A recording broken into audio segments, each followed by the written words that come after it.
guys, welcome back to my channel. My name is Emily if you are new here. In this little section of my channel, we are going through some things that I have gone through in my past and reasons why I am into plants.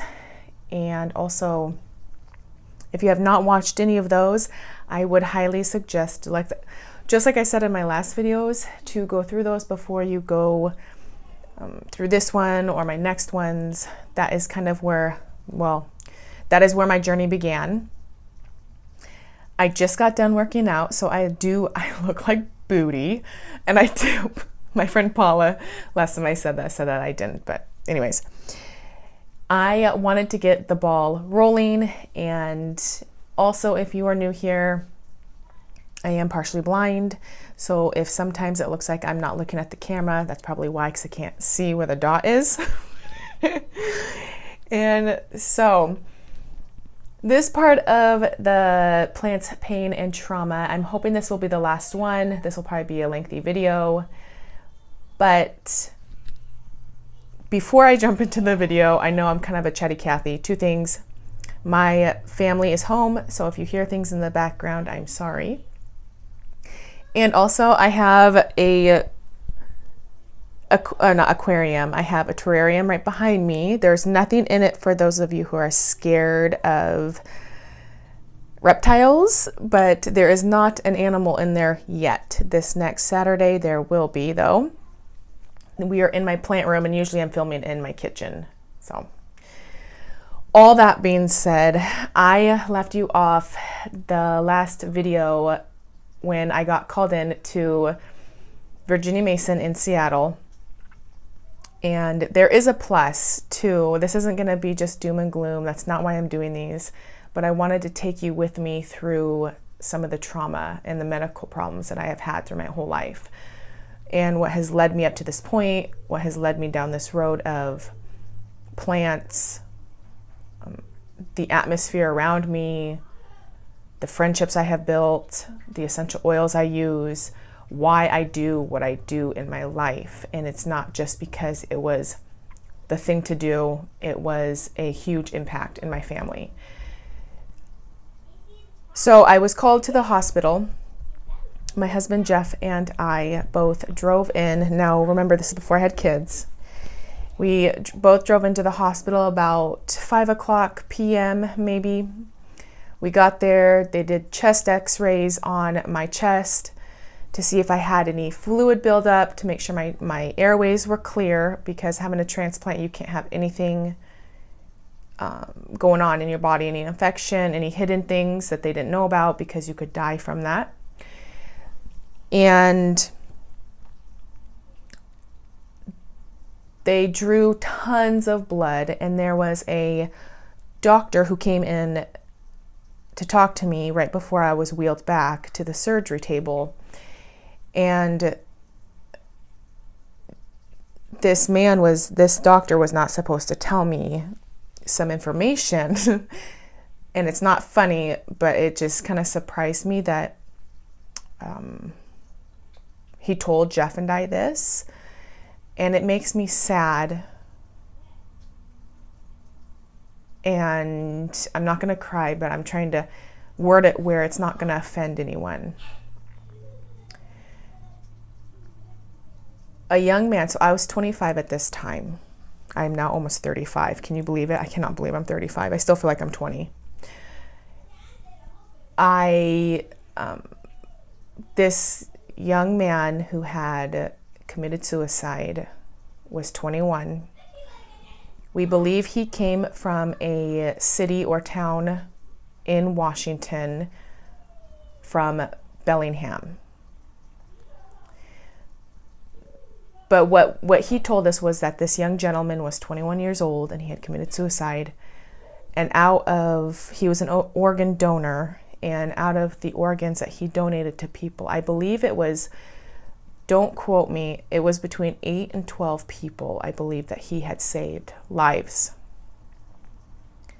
I had the option of writing to the family, and after my transplant, it was just a whirlwind, so I never got the chance to do that. And if I could, to this day, the next time I go and see my doctor, I want to ask him if that information is still available, which I think it should be. But I would like to write the family and tell them in the last 10 years what has happened and how it has changed my life. It saved my life. I got a kidney and pancreas from the same cadaver, from the same young man. And there's a whole bunch of stuff like whirling through my head. I was wheeled back into the surgery room, and the anesthesiologist, before they wheeled me back, me and Jeff, I remember saying, "I love you," and I had an overwhelming sense of peace when I was being wheeled back. They said that they were going to give me a kind of like this cocktail of whatever they were going to put in my IV. So they were going to dope me up to make sure that I wasn't nervous. I wasn't nervous. I was used to surgeries at this point. And before I was knocked out, the last thing I remember was it was cold. So they had me wrapped up in a blanket. There were 2 or 3 doctors. I was wheeled into the room, and there was 2 or 3 doctors to my right. They were in the corner. It was a larger room. It was not really bright, but in the corner there was 3 doctors, 2 doctors, and there was this really bright light, like right here, and then the doctors were around this table right in the corner, and I looked over, and they had just put this medication in my arm, in my vein, in my IV. And I have pictures that I will show you what I look like a couple days after.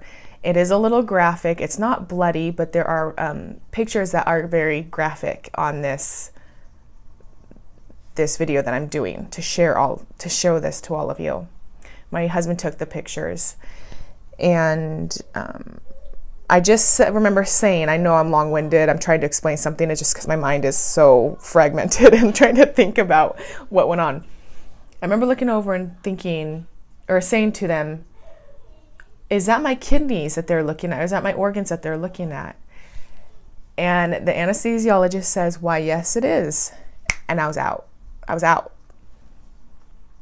I was under the knife. My husband said, my mom, my dad, my sister MJ, and my husband were in the waiting room. It took 5.5, 6 hours. They said as soon as they put in my pancreas, they took me off the insulin drip because I was diabetic at this point, so I had to have insulin in my body because my pancreas does not make this. And they said as soon as they hooked my pancreas up, normal pancreas sits underneath a person's stomach, somewhere below the stomach area. My pancreas is on my right, hooked up to my intestines. It runs, I don't know if you guys can see me. It runs right here. So I have this weird lump thing on my stomach right here. And then my kidney, normally, I hope you guys can see me. A normal kidney is in the back right here, in the kind of the upper mid back range right there. My kidney sits right here, right above one of my left side of my ovaries for my uterus. And it's really weird. Sometimes it feels like there's like a baby's head right there. I know men would be like, well, we don't know what that is because we've never been pregnant. But if you have been pregnant, it feels kind of like a baby's head or the baby's knee kind of comes out. And so they took me off an insulin drip during the surgery. They said my pancreas started working just like that. And I remember very faintly opening my eyes, and there was a tube coming out of my nose, going down into my my stomach area to basically pump my stomach out because I could not eat for about a week after this surgery. I lost a lot of weight.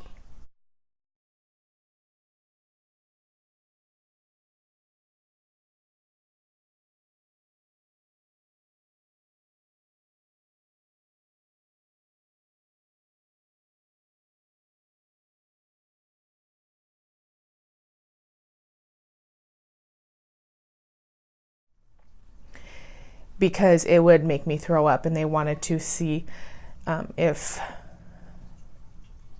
wanted to see how everything was working. I had a urinary catheter. I had 3 drain tubes. There were 2 on my pancreas side and 1 on my kidney.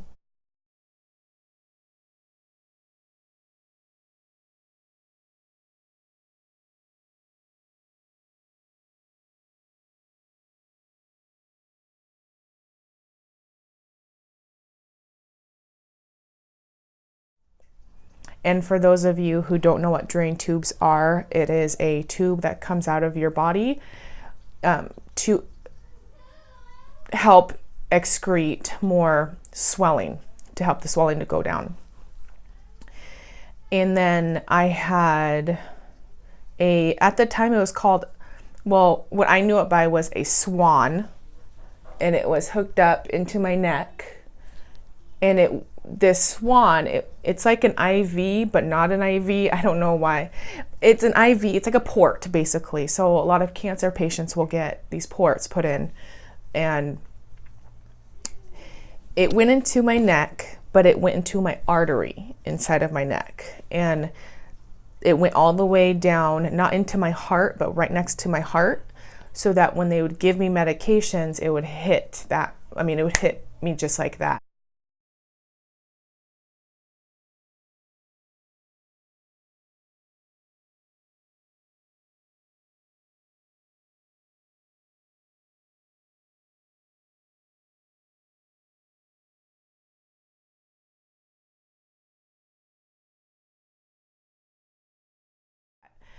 And then they also had me on a pain medication, automatic drip for the pain.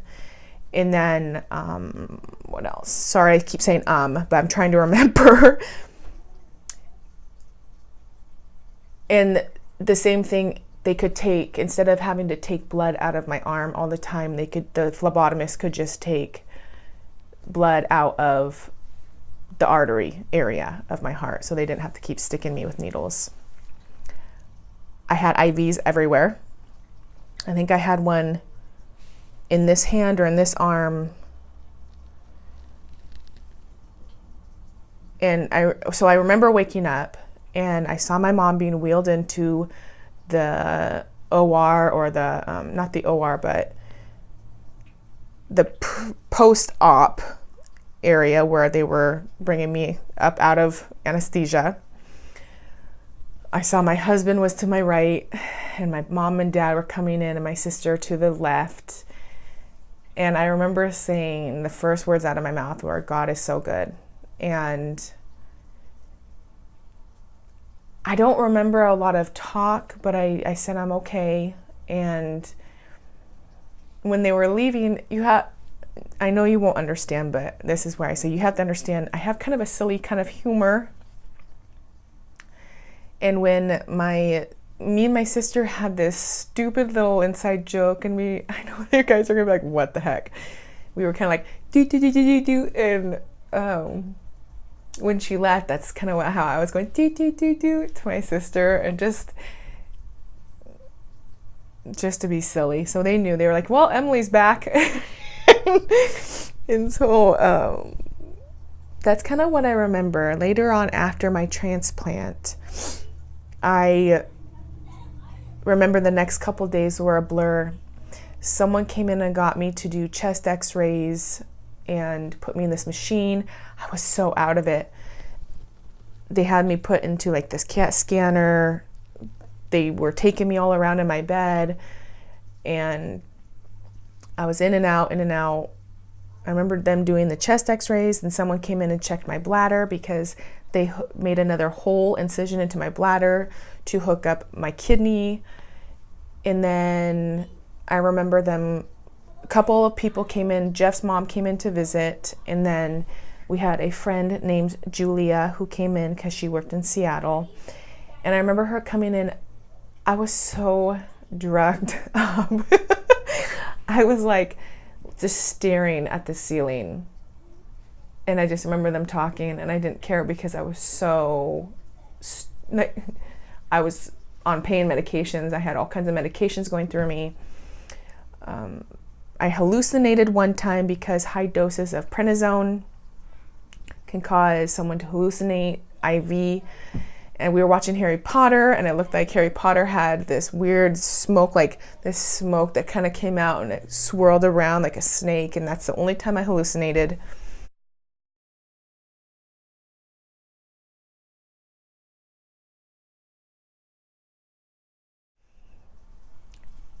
And then the first time they came and took me on a walk down the hallway to get me to move, get my circulation going and blood flow. And they wanted me to start, I know this is so gross to all of you women and men and girls and boys, and they wanted me to fart, pass gas, however you want to say it. They were like, are you farting? Are you passing gas yet? And they always asked me that. And I'm like, that is the weirdest question to ask someone. And they're like, oh, don't worry, we're so used to it. I don't care how many times doctors say that they're used to hearing something or seeing something. It's still embarrassing. And I mean, there's so much stuff that you have there's nothing hidden in a hospital like that after having surgery. Or, I mean, I'm pretty sure moms who have babies can attest to that. There's no privacy. They wanted me to go number 2. And so towards the end of my visit of staying in the transplant hospital area, they gave me suppository because they wanted me to go to the bathroom. I remember getting angry with Jeff because I was on the highest dose of prednisone that you can be. And it's not a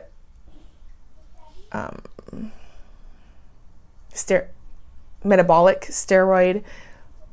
Prednisone is a different form of it, but it's not the kind that gets you big and buff. But you can experience mood swings and anger. And so I remember him saying, well, you need to tell the nurse that that your suppository fell out. And I was like, no. And I was so angry because he pushed the button, and the nurse came in and she was like, can I help you? I'm like, no, I'm fine. And I didn't say it like that, but I was very upset. And there was just so much going on, and I can't compare myself to a cancer patient at all. I had a medication there is a huge word for it, but the abbreviated word for it is called Thymo. They said that Thymo is a close relative or cousin to the drug chemo. What Thymo does in the body, it goes in and it eliminates your immune system. It eradicates it. It blows it up. It gets rid of it because they are wanting your immune system to be deadened or asleep, I should say asleep, so that your body cannot recognize. Basically, it goes in and destroys. I was told it destroys the T cells and your B vitamins basically. And so it goes in, it puts your immune system to sleep, and this stuff made me feel sick to my stomach. I would get hot, I would sweat, I would feel nauseous for the whole day. I didn't want to move because I wanted to get up and I wanted to get better. And so as soon as I could get out of my bed, I was walking like that up and down the hallways. Soon I was going up and down the stairwells and trying to just get myself better. And Thymo goes in, and those days I'm just in bed all day. It makes you just sick to your stomach. And they would come in and they would give me something that they give cancer patients. I don't think it's not called Raglan. It's called, is it Raglan? Is it Raglan that they give you? It's an anti-nausea that they only usually give cancer patients or mothers who are having really hard time breastfeeding, because it also increases breast milk production. And I was also on that after I had my daughter Charlie. But they came in and they would give this to me, and then all of a sudden I felt like my body temperature felt cooler, I felt better, my stomach wasn't upset, and then I would get up, I would walk a little bit, and then I'd lay down, and then I'd walk a little bit, and then I'd lay down. And every single day I got better. My nose thing, there was one night where I was choking on my tube in my throat where it went down into my nose area, and sorry, my nose is running. They had to take out my tube, my nasal thing, and so that came out. That was a relief because it started rubbing my throat kind of raw. And then they started removing my drain tubes, and just one thing after another just started happening at the hospital. And that was the beginning of my second chance at life. And you can hear my daughter in the next room. For the next month, my husband and I had to go in every single day to get my blood drawn to see what was going on, if my body was rejecting. I was put on medication. One was called mycophenolate, the other one is prednisone, and then also Prograf. Those are the medications that I'm on right now that make it so my body can coincide with someone else's organs inside of me. Not trying to toot my own horn, but my kidney doctor came in and he just looks at me. He goes, it's probably about a week. I was in the hospital for 15 days, 16 days, which usually someone is in there for almost 2 to 3 weeks long. And I was out a week and a half. June 3rd was when? June 3rd or June 4th. So I went in there May 24th and I was in there until June 3rd. And something kind of a side note, the first time I came over to my mom and dad's house after I had my transplant, my mom goes, Emily, and she was crying. She goes, I didn't tell you this, but something occurred to me that the day I was released from the hospital, June 3rd, with brand new organs, a brand new chance at life, I'm already going to start crying. She goes, that was the same day that the doctors, you went in to go in the hospital when you were 2 with being sick, like getting diabetes. The same day. I'm sorry, but everyone's like, oh, that's a coincidence, or that's really cool. That's not a coincidence. June 3rd, I got diagnosed with diabetes. June 3rd, 23 years later, I came out. I was diabetic, insulin dependent for 23 years. I came out of the hospital June 3rd. Released. Second chance at life.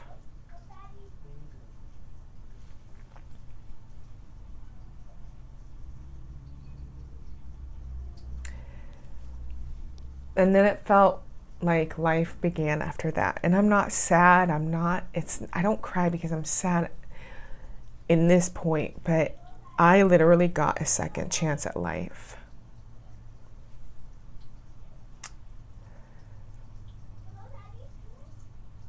I don't enjoy taking the medications. After that I began to get leaky gut, and I got candida really bad after my transplant. And all the doctors were like, the surgeon, I remember him coming in and he's like, oh, it looks like you have prednisone rash. And I was like, prednisone rash? Because I had these breakouts right here. It was everywhere. Everywhere. I looked like I was a raccoon because my face was all red.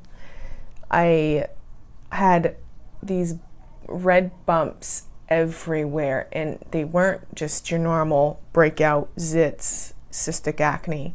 It felt like needles in my face, and they would itch really bad, and they went down my neck area horribly. And this is before I found out what Candida was. A couple years after that I did. And I started healing my gut and switching over to organic skincare. I started healing my gut system. They call your gut the second brain, and it literally, I'm telling you, it is. And when I started targeting my stomach and healing my stomach with where the Candida will live, Candida can get so bad. It's a bad yeast overgrowth in your system. A lot of you have it probably, but you just don't know. And some of you will think that it's maybe just acne. No, Candida your skin expresses a lot of stuff. It's the largest place on our whole body. And my system was telling me, we're not okay, we're not well.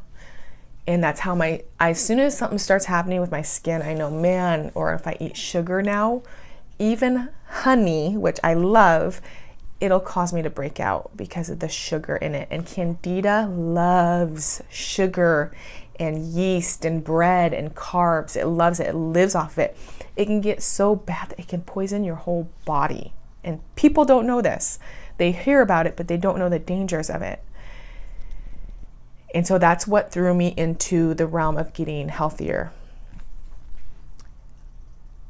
So I got my transplant and I dealt with a lot of stuff afterwards. My hair fell out I believe it was because of the thymo. My immune system was shot. My body was sick because they had to kind of wipe me out to be able to fight. I don't want to say it's like cancer, but basically you've got to just destroy your immune system, and then your body has to start from scratch and recover. A month after my transplant, that's what was happening. And another thing I forgot to mention, when I was in the hospital, they were having me blow into this air thing that like measured the air going in, and they would have me blow as hard as I could because from laying down all the time, it could build fluids into your lungs, and they wanted to be able to take out all of the, expand your lung sacs so that you wouldn't get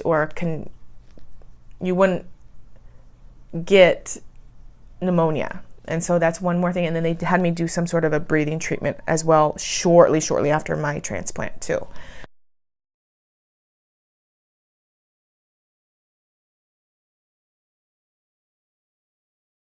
And so I went in, got all that done. There was so much that was entailed with my transplant. And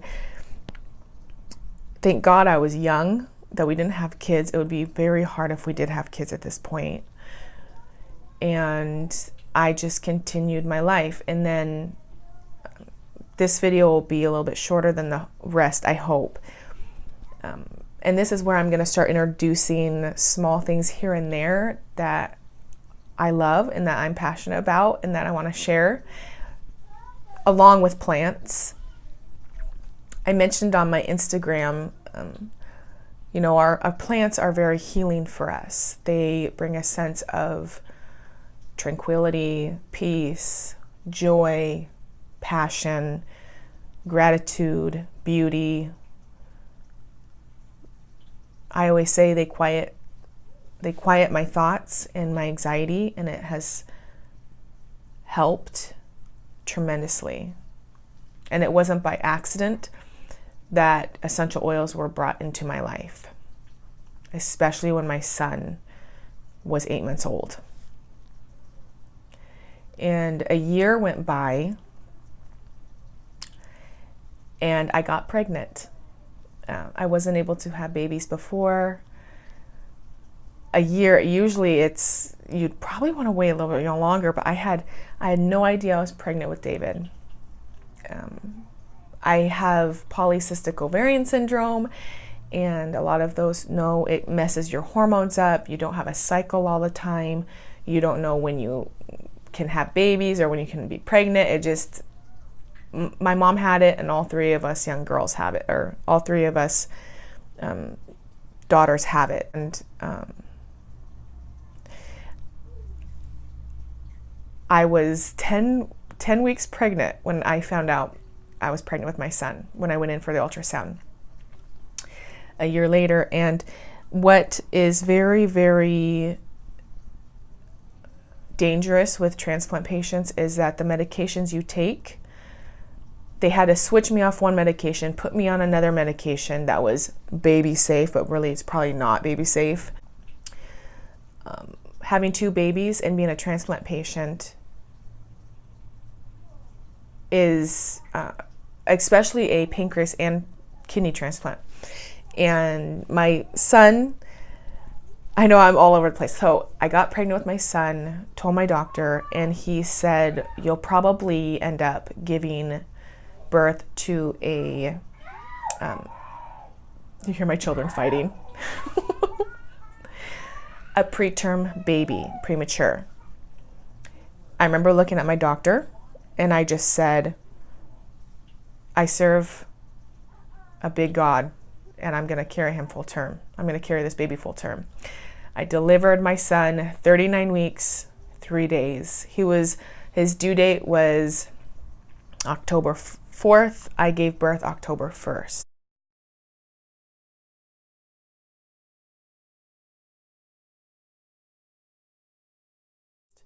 My daughter was a different story. It took us 2 years to get pregnant with her. 2 or 3, I think it's 3 years it took to get pregnant with her. And I delivered her right on the nose at 36 weeks. But that little booger, my daughter is feisty. And when I gave birth to her,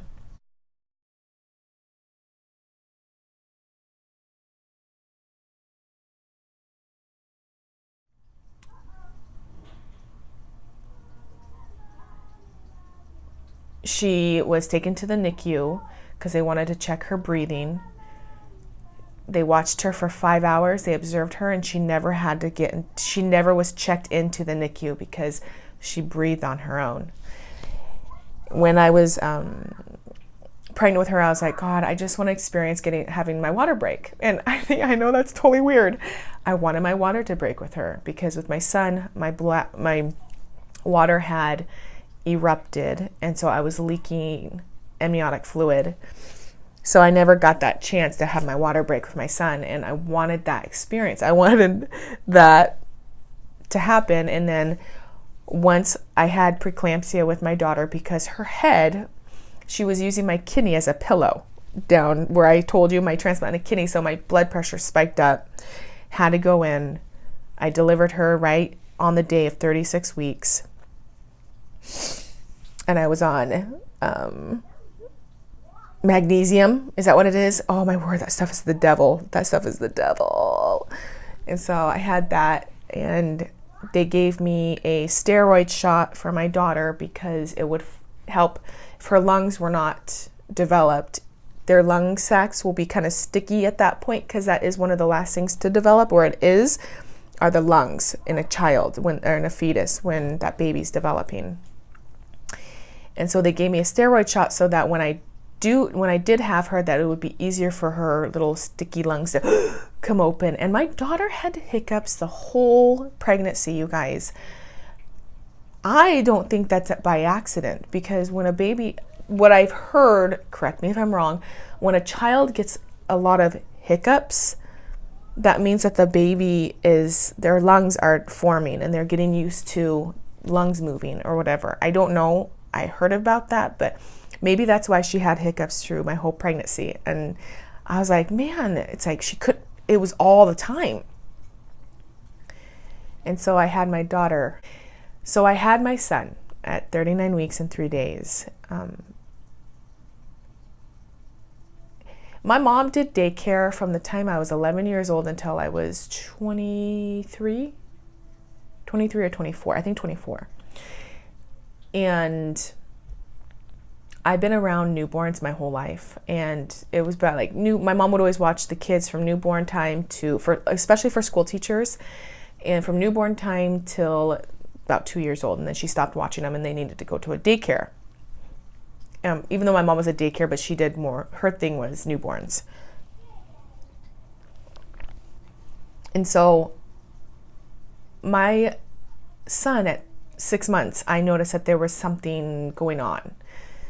He would sit up and, or was he sitting up at this point?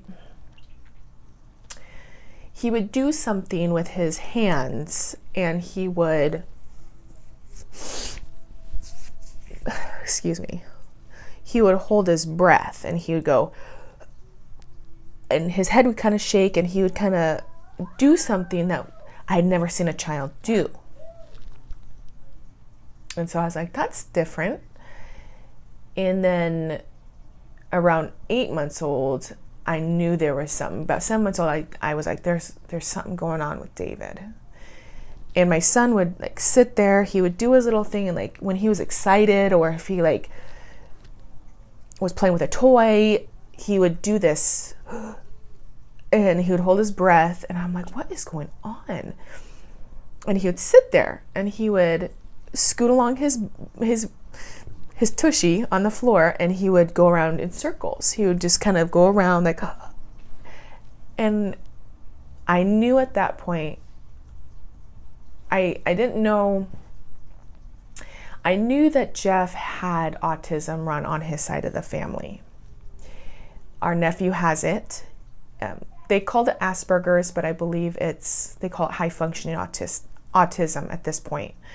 And we've also questioned about one of his brothers having it as well.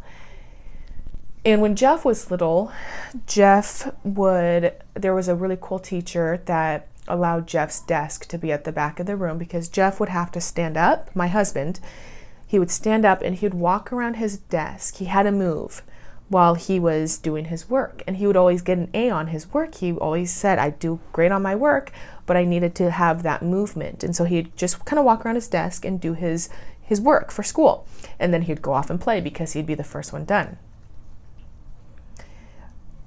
So I kept telling Jeff and Jeff's family, I was like, I think there's something going on with David. I think he might have something, or he's showing signs of something that's not what would be considered, I hate saying this because my own son, I don't like saying it, but normal, what a normal child would do.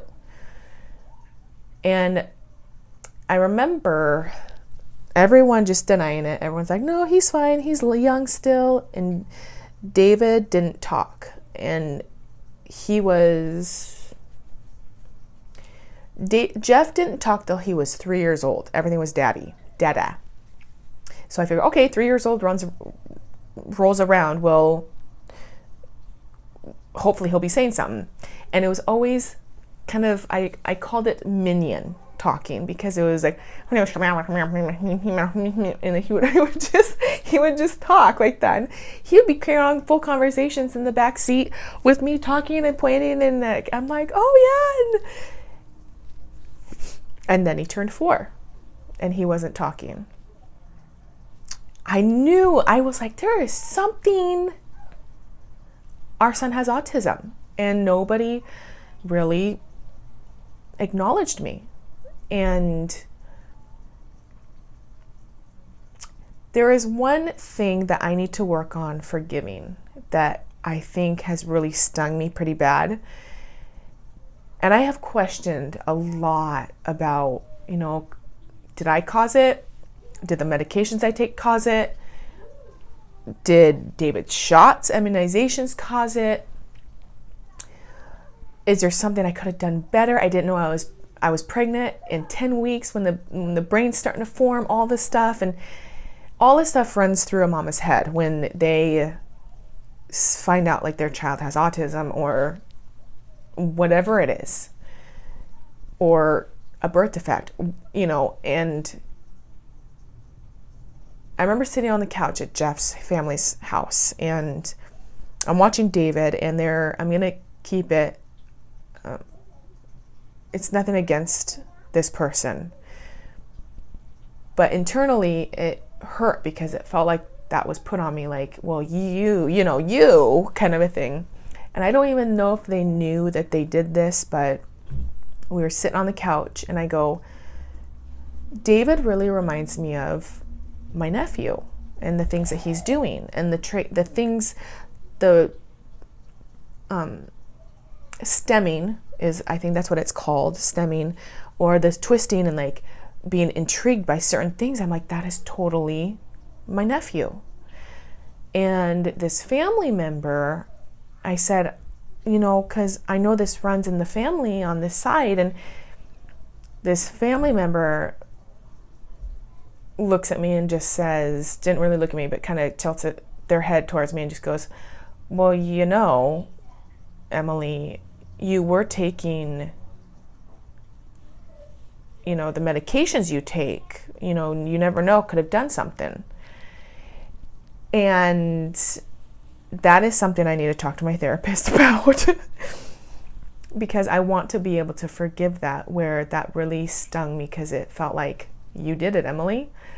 So that's what happened. And my friend, at the time I was doing Mary Kay, and my friend Elena said, Emily, have you ever heard of these essential oils? And at the time I was selling Mary Kay, I hadn't gotten into the green beauty or the green skincare yet. And when I say green, I mean like clean stuff that doesn't contain chemicals that can turn into poison in our body, toxin or toxicity overload. And a lot of people will be like, that stuff is just a bunch of bunk. It doesn't matter what you put on your skin, doesn't matter what you use in your toothpaste, doesn't matter what you put in your deodorants. Like, a lot of people are this way, and people do not realize knowledge is power if it's used in a good way. And I was like, no. And this is before I started eating paleo and switching our diets and healing my gut. And I still broke out and yada, yada, yada.